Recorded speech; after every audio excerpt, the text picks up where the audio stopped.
খুব ভাল লাগিছে ইয়াৰ আগেতো মই ডিগবৈ মাৰ্ঘেৰিটা আগতে আহিছোঁ বহুতবাৰ এটা অনুষ্ঠানো কৰিছোঁ কিন্তু এইবাৰ এক বিশেষ কাৰণত আহিছোঁ মই সদায় ভাবি আছিলোঁ যে আমি যেতিয়া সদায় উজনিলৈ আহোঁ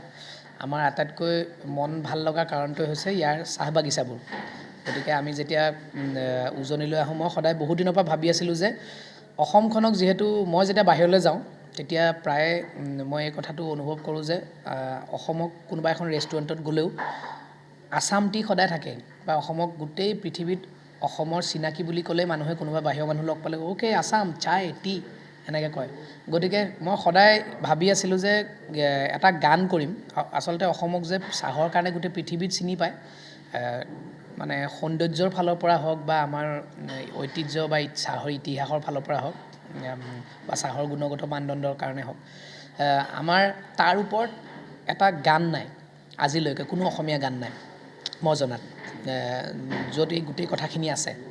তো গতিকে মই ভাবিলোঁ যে তেনেকুৱা এটা গান কৰা যাওক এটা লিখা যাওক আৰু এই কথাখিনি মই তাৰপিছতে মানস মহন্তজীয়ে আমাৰ গানটো লিখিছে আৰু মানস বৰঠাকুৰ সংগীত ব্যৱস্থাপনা কৰিছে মই কম্প'জ কৰিছোঁ আৰু গাইছোঁ গানটো আৰু গানটো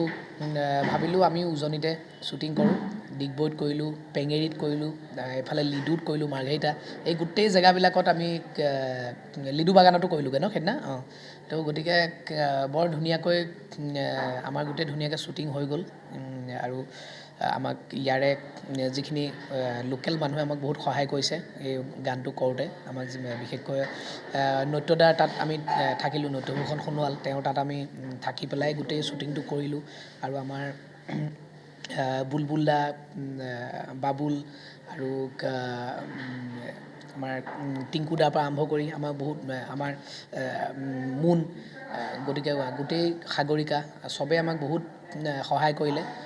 যে এই গোটেই শ্বুটিংটো আমাৰ বহুত ধুনীয়াকৈ হ'ল আৰু বহুত মানুহে আমাক সহায় কৰিছে আমি চিংফৌ গাঁও দেখাইছোঁ চিংফৌ গাঁৱত কেনেকৈ আমাৰ চিংফৌ গাঁৱৰ পৰা আমাৰ চাহৰ যাত্ৰাটো আৰম্ভ হৈ আজি গোটেই বিশ্বত আমাক চিনি পালে সেই গোটেই কথাখিনি এই গীতটোত আছে আৰু ঝুমুৰৰ ষ্টাইলৰ গান আৰু ইয়াতে যিমান শ্বুটিং কৰোঁতে এইকেইদিন যিমান বাগানৰ লোকেল মানুহ লগ পাইছোঁ চবেই গানটো খুব ভাল পোৱা বুলি কৈছে গতিকে মোৰ একদম বহুত বেছি ভাল লাগিছে আৰু মই বহুত আশা কৰিছোঁ আমি আচলতে গান এটা যেতিয়া বনাওঁ কিমান ভাল হৈছে কিমান বেয়া হৈছে যেতিয়ালৈকে মানুহৰ ওচৰ গৈ নাপায় তেতিয়ালৈকে আমি গম নাপাওঁ আৰু কিন্তু এইবাৰ শ্বুটিং কৰিবলৈ যেতিয়া আহিছোঁ অহাৰ পিছত যেতিয়া ইয়াৰ লোকেল মানুহে য'তেই গানটো বজাই দিওঁতে শ্বুটিং কৰোঁতে গানটো বজাই লওঁতো গানটো বজাই দিওঁতে চবেই যেতিয়া নাচিছে তেতিয়া লাগিছে যে এইটো দেখোন ভাল হৈছে বা ভাল হ'ব নেকি চবেই ভাল পাব নেকি গতিকে আমিও বিৰাট আশা কৰিছোঁ যে এই গানটো আৰু গানটোৰ নাম দিছোঁ চাহ গতিকে একদম চিম্পুল নাম আৰু চাহ আমাৰ পৰিচয় অসমীয়াৰ আমি চাহক জীয়াই ৰাখিব লাগিব সদায় গতিকে এই গানটো আমি বিৰাট মৰমেৰে কৰিছোঁ আমি এই গানটো আমি গোটেই পৃথিৱীত মানুহক অসমীয়া চাহ কেনেকুৱা সেই বস্তুটো দেখুৱাবৰ কাৰণে অসমখন চাহ বাগিচাৰ বাবে কিমান ধুনীয়া আৰু আমাৰ অসমৰ চাহৰ কালচাৰ কেনেকুৱা চাহ বাগানৰ মানুহে গোটেই বস্তুখিনি আমি গোটেই পৃথিৱীত দেখুৱাবৰ কাৰণে আমি এসপ্তাহ ইয়াত থাকি ভিডিঅ'টো শ্বুট কৰিছোঁ গোটেই আমি যিমানখিনি পাৰোঁ কাভাৰ কৰিবলৈ চেষ্টা কৰিছোঁ বহুতখিনি বস্তু মিউজিক ভিডিঅ' এটা হিচাপে গতিকে আমি বহুত আশা কৰিছোঁ চাহ অতি সোনকালে আহি আছে আমি এসপ্তাহৰ ভিতৰত আমি চাহ নামৰ আমাৰ নতুন গানটো আমি ৰিলিজ দিম সকলোৱে ৰাইজৰ সঁহাৰি কেনেকুৱা পাইছে আপুনি ৰাইজৰ সঁহাৰি বিৰাট ভাল আমাৰ যাকে শুনাইছোঁ মানে সেয়াই যাকে শুনাইছোঁ সিয়েই বহুত ভাল পাইছে বুলি কৈছে মই অকণমান দুলাইন গায়ো দিছোঁ পাহাৰ নদী ভৈয়াম সামৰি সেউজীয়া অসমখনি চাহ বাগিচাৰে চহকী ৰূপে গুণে ভৰা প্ৰকৃতি ঋতু আহে ঋতু যায় ৰং ছটিয়াই মিনিহঁতে ৰং মনে পাতা কঢ়িয়াই এটিকলি দুটি পাত ৰ'দে জিলিকাই শাৰী শাৰী চাহ গছে ঝুমুৰ নাচে গায় মই যেতিয়া মাজুলী গান মোৰ য'তে যাওঁ চবেই কয় যে মাজুলী গানটো দাদা ইমান ভাল লাগে আপুনি কালচাৰৰ ওপৰত গান নকৰা হ'ল আজিকালি তো এইটো গান তেনেকুৱা গান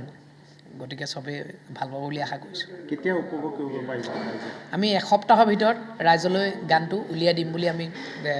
ভাবিছোঁ কাৰণ তাৰপিছতে আকৌ আমাৰ বিহু আহি আছে তাৰ কেইদিনমানৰ পিছত আকৌ আমাৰ নতুন বিহু গীতো আহি আছে চবেই সুধি থাকে চেকচেকি পূৰোৱাৰ পিছত আৰু নতুন বিহু গীত লাগে গতিকে সেইবিলাকো আহি আছে গতিকে বিহুলৈকে মই এতিয়া গোটেই অসমত আছোঁ